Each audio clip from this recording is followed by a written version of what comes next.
Tercer secreto de Fátima y su relación con el numeral 675 del Catecismo. El actual catecismo, que fue hecho por Juan Pablo II y Joseph Ratzinger cuando era prefecto de la fe, tiene dos numerales muy importantes que son proféticos. El 675 habla de una prueba final de la Iglesia donde quedará develado el misterio de iniquidad bajo la forma de una impostura religiosa que proporcionará a los hombres una solución aparente a sus problemas mediante el precio de la apostasía de la verdad. Eso es el tercer secreto de Fátima. Y el 677 habla de que esta prueba que va a pasar la Iglesia seguirá los pasos de la pasión de Cristo en su primera venida. ¿De dónde sacaron esta profecía Juan Pablo II y Benedicto XVI?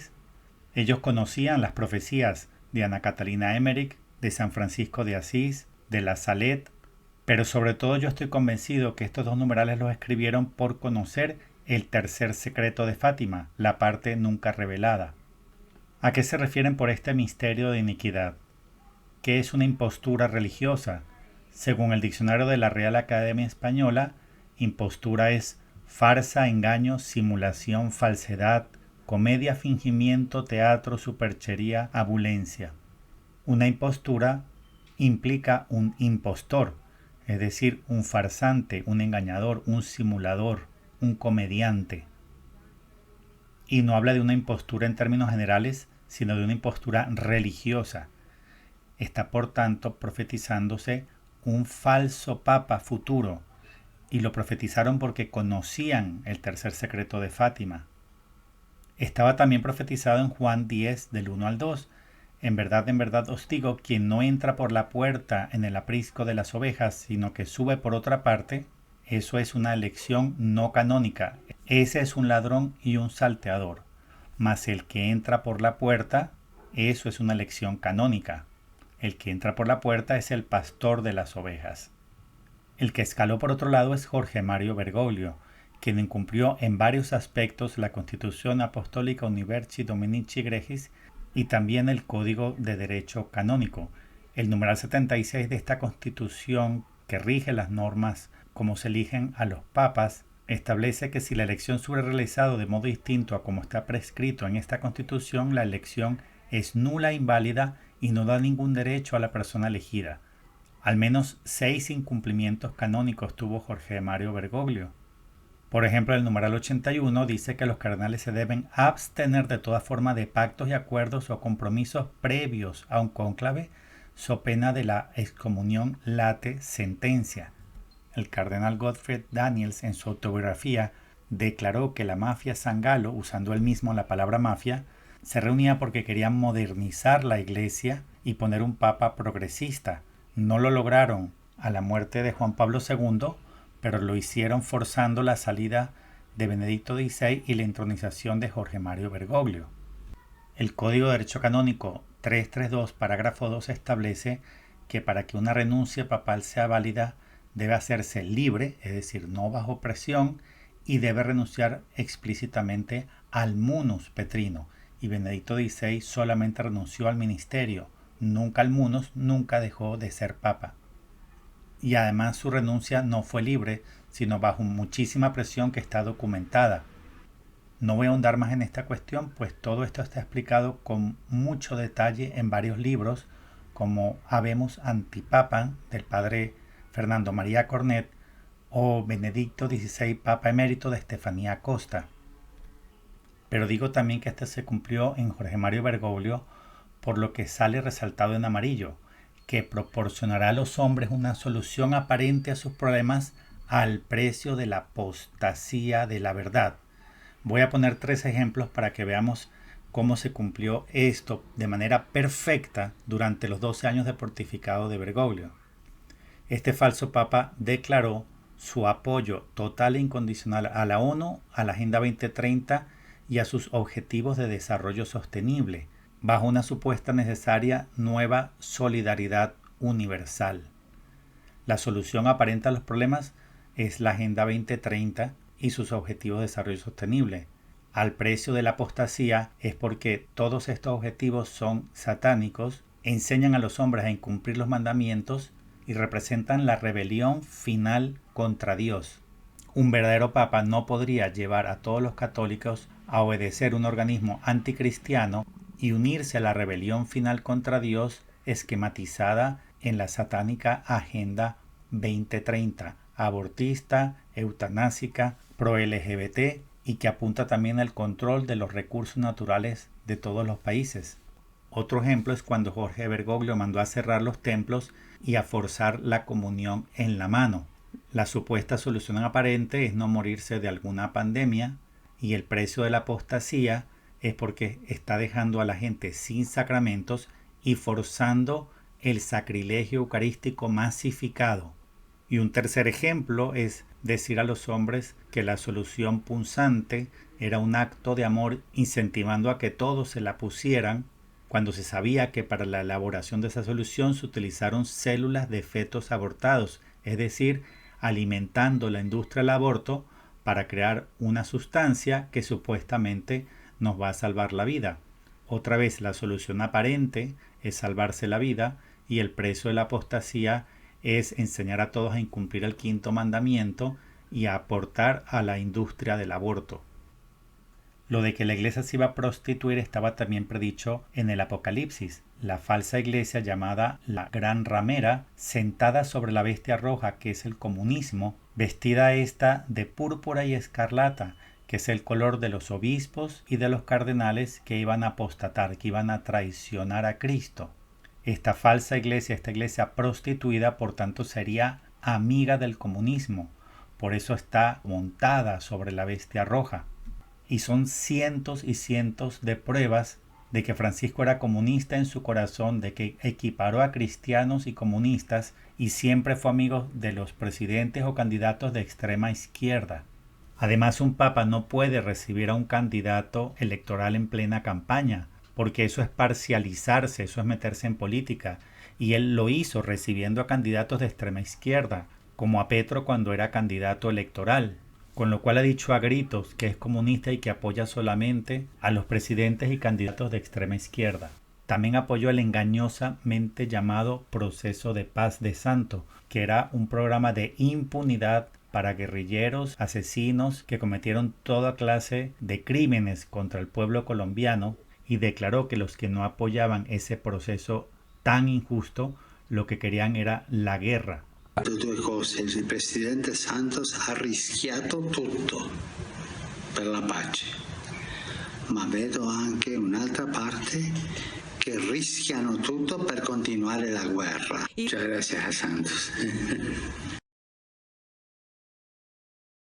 ¿Cómo se habrán sentido las familias colombianas de personas que fueron violadas, asesinadas o perdieron sus tierras por guerrilleros colombianos a los cuales este falso proceso de paz de Santos les entregó curules en el Congreso, sueldos, carros, dinero y todo tipo de beneficio para insertarlos en la sociedad sin que hayan pagado por sus crímenes? Eso es lo que ordenó el supuesto Papa Francisco a los colombianos, que tenemos que apoyar ese injustísimo, malvado proceso mal llamado de paz, lo cual es un sofisma, porque era un proceso de impunidad. Este falso papa declaró, de regreso de un viaje apostólico a Mozambique y Madagascar, que la doctrina de la Iglesia consiste en que hay que obedecer a las organizaciones internacionales. Eso es una total mentira. No hay nada en la doctrina de la Iglesia que indique que hay que obedecer a la ONU, al Tribunal de la Haya, como él mencionó, y en general a las organizaciones internacionales. Puede ser la doctrina de la Gran Ramera, la doctrina de la falsa iglesia actual vaticana, pero no de la Iglesia Católica. 265 verdaderos vicarios de Cristo enseñaron a los católicos que había que obedecer a Dios, y vino este falso papa a decir algo completamente opuesto, y es que hay que obedecer a la ONU y a las instituciones internacionales, mismo que sus mandatos sean anticristianos, reten a Dios o enseñen a incumplir los 10 mandamientos. Interesante mencionar que varias de las irregularidades del cónclave en el cual fue puesto fraudulentamente Jorge Mario Bergoglio fueron declaradas por amigos de Bergoglio, por sus biógrafos autorizados o amigos personales, como Austin Iverek en el libro El Gran Reformador y también Elisabetta Piqué en el libro Francisco, Vida y Revolución. Entonces, ¿por qué digo que Juan Pablo II y Joseph Ratzinger se basaron en el tercer secreto de Fátima para redactar la profecía del numeral 675 del Catecismo. El tercer secreto de Fátima tiene dos primeras partes asociadas a la visión del infierno. No lo voy a leer, pero lo pueden pausar y aquí van a ver la narración de la visión del infierno. Y luego el secreto, que son las palabras proféticas de la Virgen María, donde entre otras cosas profetiza que si no se dejaba de ofender a Dios, iba a venir otra guerra peor, que es la profecía sobre la Segunda Guerra Mundial, que la dio antes de que finalizara la Primera Guerra Mundial. Todo esto que está aquí arriba engloba la primera y segunda parte del secreto de Fátima. Luego viene la tercera parte, que está asociada a una visión diferente, la del Papa que es asesinado en una colina frente a una cruz como de madera de alcornoque. El Vaticano reveló en el año 2000 la narración de esa visión según las palabras de Sor Lucia y nos quiso hacer creer que ese era todo el secreto de Fátima, que no había nada más. Pero en realidad sí hay algo más, las palabras proféticas de María asociadas a esa visión. ¿Cómo estamos seguros de que la Virgen agregó unas palabras a esa visión? El cielo siempre nos da ayudas para que podamos encontrar la verdad. Y aquí se inventó una estrategia maravillosa en el hecho de que Lucia podía oír, ver y hablar con la Virgen. Jacinta podía ver y oír, pero no hablaba con la Virgen. Y por último, Francisco solamente podía ver, no podía hablar con la Virgen y ni siquiera escuchaba lo que ella decía. ¿Por qué estos tres roles y qué podemos sacar de ello? Cuando la Virgen dio la visión del Papa asesinado y pronunció su profecía, Sor Lucia le preguntó si ese mensaje, esa noticia tan terrible, la podía comunicar al mundo. La Virgen le contestó que no era el momento para comunicarlo, pero que sí se lo podían decir en ese momento solamente a Francisco. Recordemos que la visión también la vio porque él podía ver. Entonces, ¿por qué la Virgen dijo que sí le podían decir a Francisco lo que ella había dicho? Si se tratase solamente del tercer secreto de Fátima que el Vaticano reveló en el año 2000, es decir, la visión de Lucía, no habría nada que decirle a Francisco porque él vio lo mismo que Lucía y que Jacinta. Si la Virgen dijo en este momento solo se lo pueden decir a Francisco es porque hay palabras adicionales que ella dijo.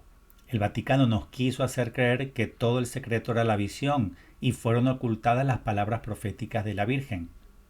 Yo recomiendo al que quiera ahondar en esto la lectura del libro El cuarto secreto de Fátima de Antonio Socchi. La visión de Lucía estuvo en un sobre, las palabras de la Virgen estuvieron en otro sobre. Y en este libro se narra cómo cada uno de los papas iban leyendo uno y el otro.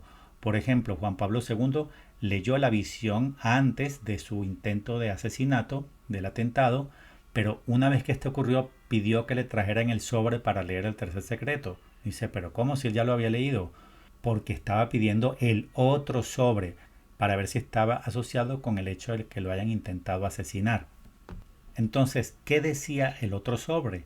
¿Cuáles son las palabras proféticas de la Virgen asociadas a la segunda visión que narró Lucía? El Vaticano nunca quiso revelar ese segundo sobre, esas palabras proféticas de la Virgen, pero la Santísima Madre de Dios, la profetisa por excelencia de Dios, no se le puede amordazar. Y ella lo reveló en varias partes.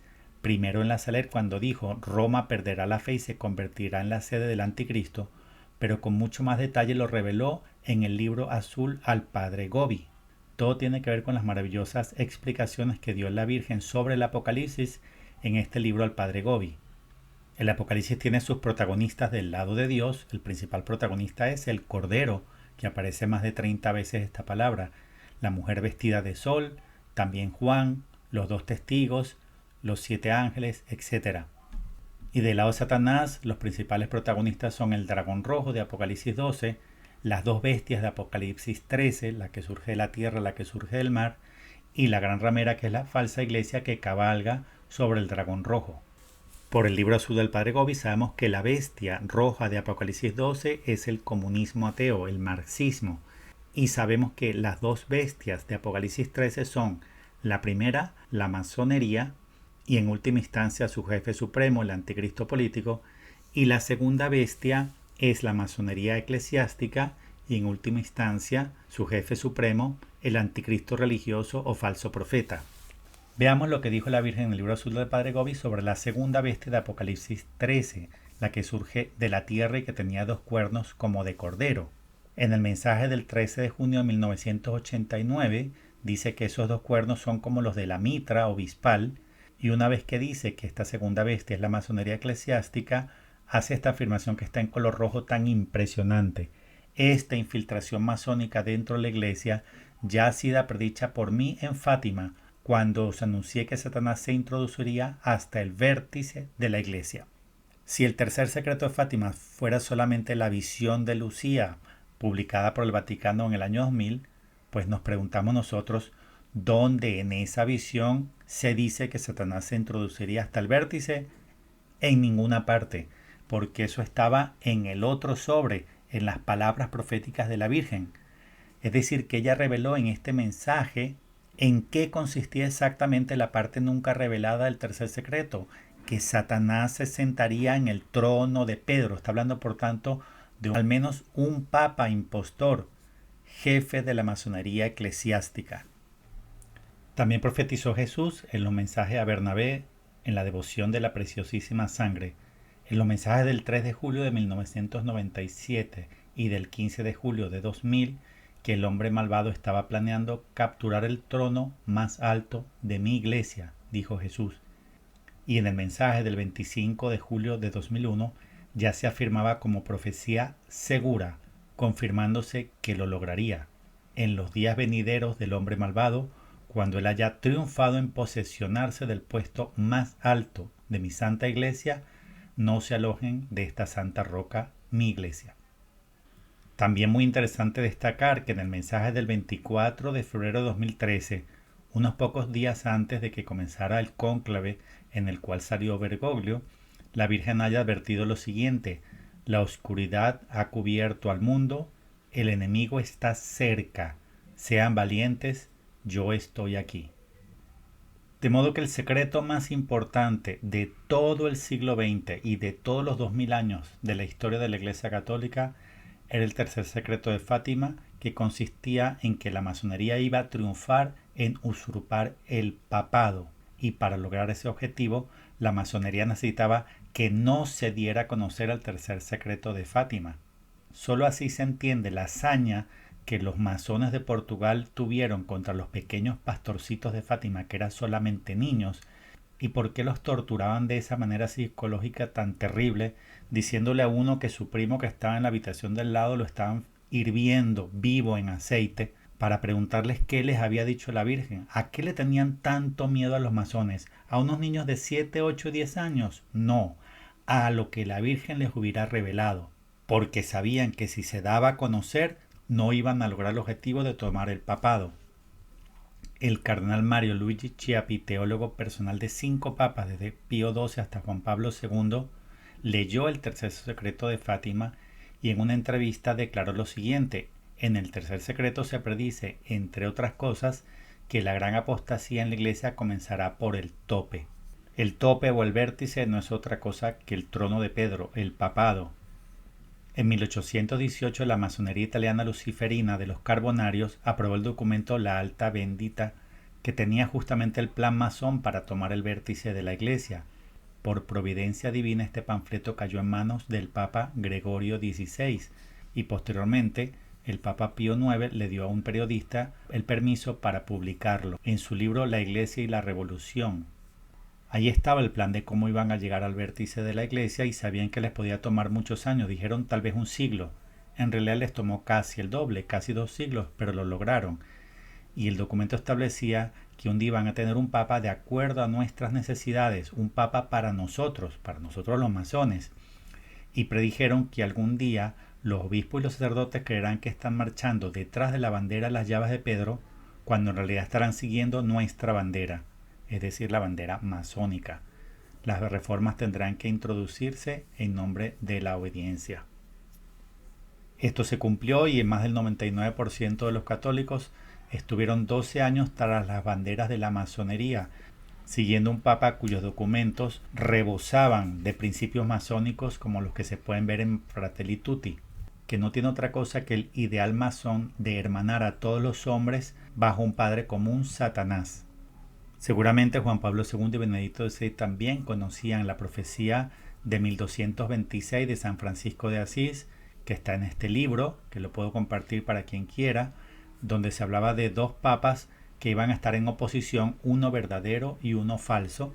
El falso malvado iba a posicionarse del trono de manera fraudulenta.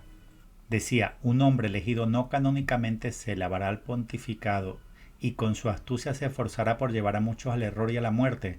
Habrá muy pocos cristianos que obedecerán al verdadero sumo pontífice.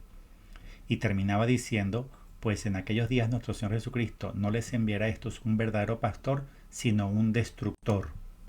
Este libro, Works of the Seraphic Father, San Francis of Assisi, tiene imprimatur de William Bernard, obispo de Birmingham.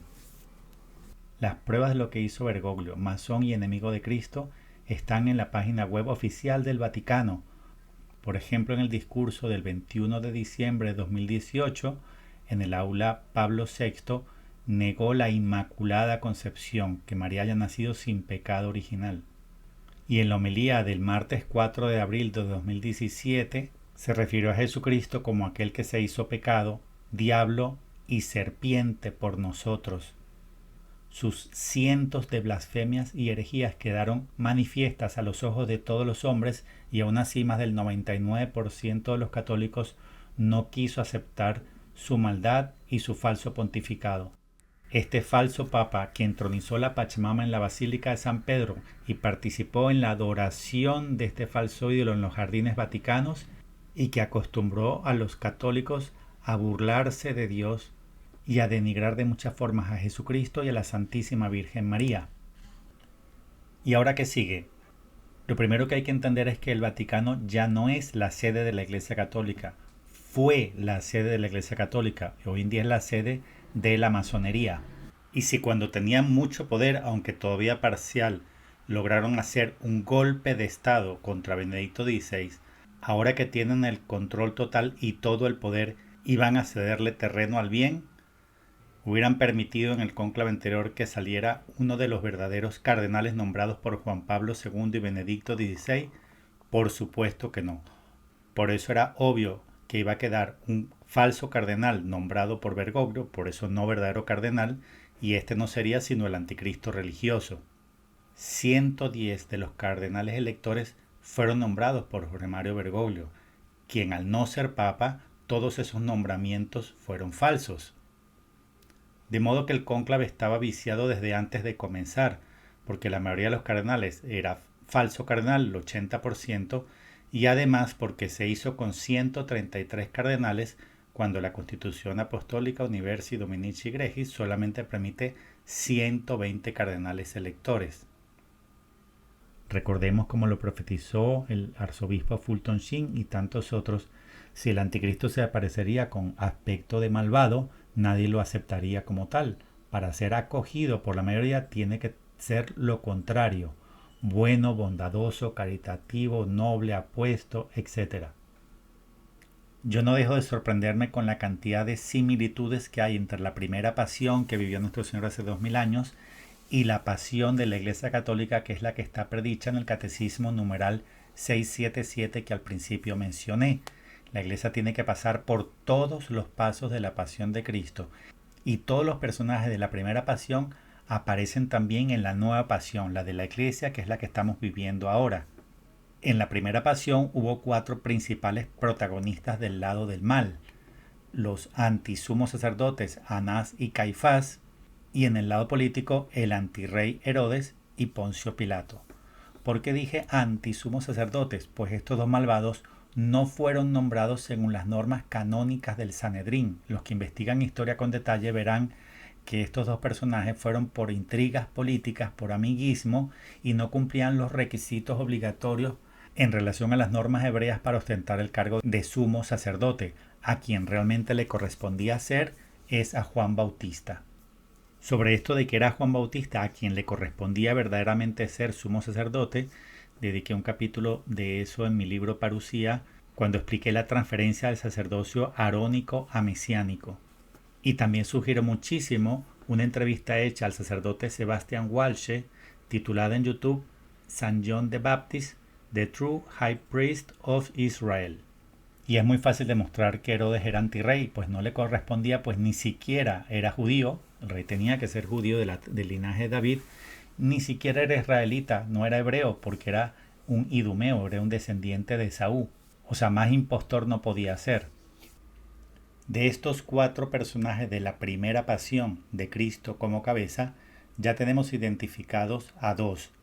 Bergoglio, que es el precursor del anticristo religioso, y el anticristo religioso, el nuevo recién elegido Papa León XIV. Bergoglio representando a Anás y Prevost representando a Caifás. Aunque ambos, Anás y Caifás, fueron enemigos de Cristo, fue Caifás el principal responsable del primer deicidio, el que convenció a los romanos que crucificaran a Jesucristo. Del mismo modo Bergoglio, aunque hizo su gran labor destructiva, el principal responsable del nuevo deicidio, es decir, el homicidio de Cristo cuerpo místico de la Iglesia Católica, será Prevost, el anticristo religioso. Y del lado político también tenemos a 2, un precursor del anticristo y un anticristo como tal. Son, por lo tanto, como estaba profetizado en el capítulo 13 del Apocalipsis, 2 bestias, la que surge del mar, es decir, de la política, del mundo, y la que surge de la tierra, de la religión.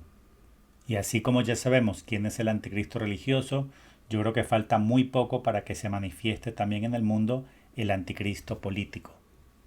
Y no quiero terminar este vídeo sin compartirles una importantísima profecía justamente dada para nuestros tiempos, para este momento que estamos viviendo, por San Miguel Arcángel a Marie-Julie Jenny, dada el 29 de septiembre de 1882. Esta es una mística francesa estigmatizada. Hasta ahora se ha cumplido mucho de lo que ella profetizó y yo no dudo que lo demás que profetizó se vaya a cumplir. Yo creo que es una verdadera vidente, un verdadero instrumento de Dios. La profecía dice así: la iglesia tendrá su sede vacante durante muchos meses. Habrá 2 antipapas sucesivos que reinarán sobre la Santa Sede durante todo este tiempo. La sede de Pedro está vacante desde el 31 de diciembre de 2022, día en que murió o murieron al Papa Benedicto XVI. Y durante el periodo de sede vacante reinan solo 2 antipapas, Bergoglio, que representa a Anás, y Prevost, que representa a Caifás. Serán solamente 2. Sé que la inmensa mayoría de las personas está lleno de esperanzas con el nuevo Papa, pero recordemos que era un falso cardenal, pues fue nombrado por un falso Papa, Bergoglio. Y si les parece que estoy jugando muy pronto, antes de tiempo, todo apunta a que León XIV va a continuar con lo que inició Jorge Mario Bergoglio. Y lo vamos a confirmar con las cosas más importantes. Por ejemplo, si concreta lo de la religión única, universal, que es la traición máxima a Jesucristo, pues quedaría confirmado que no es un santo padre, sino el siguiente, último y definitivo destructor de la Iglesia. También lo podremos reconocer si sigue atacando la doctrina, enseñando doctrinas diferentes, un evangelio diferente. Cualquier cosa que diga o haga contra el magisterio de la Iglesia, contra la tradición y contra la palabra, contra el evangelio, confirmarían que no es un verdadero profeta, que no trabaja para Dios. Y algunas preguntas que muchos se hacen. ¿Qué habrá querido decir Trump publicando su foto vestido de papa en 2 medios? Sabemos que a los poderosos, a los que se creen dueños del mundo, les gusta hacer ostentación de poder, anunciando por anticipado lo que van a hacer. ¿Estarían anunciando que ya sabían que el próximo papa iba a ser de los Estados Unidos? Trump respondió a quienes le criticaron diciendo que no está mal divertirse un poco. Pero más que una diversión, esto pareciera ser una relación entre el Estado profundo y la Iglesia profunda, demostrando que trabajan al unísono. Y otra pregunta que muchos se hacen, ¿es la boca de Prevost, hoy llamado Papa León XIV, la que aparecía en la portada The Economist 2025? Al menos es válido pensar como posibilidad que todo esto ya estaba tramado y que los dueños y poderosos del mundo no hacen sino lo que han planificado y que es permitido por Dios. Termino con un mensaje de paz y de sosiego. Recomiendo a todos seguir los mensajes de la Misión de la Divina Misericordia de Texas y en particular el mensaje que se titula La Hora de la Decisión, donde Dios profetizó que está por comenzar la peor tormenta de todos los 2000 años de historia de la Iglesia Católica. Una tormenta que será principalmente intelectual y muy mayor a todas las que la Iglesia ha vivido, incluida la crisis arriana o la crisis de Lutero. Según este mensaje, la hora de la decisión, ¿cómo podremos sobrevivir a la peor tormenta de la historia católica? Permaneciendo en la fe sencilla de siempre, en la sana doctrina. Y lo asocio a este mensaje del Evangelio en Juan 8:51. En verdad os digo, si alguno guardare mi palabra, no verá jamás la muerte. Otras traducen, si alguno guardare mi doctrina, jamás verá la muerte.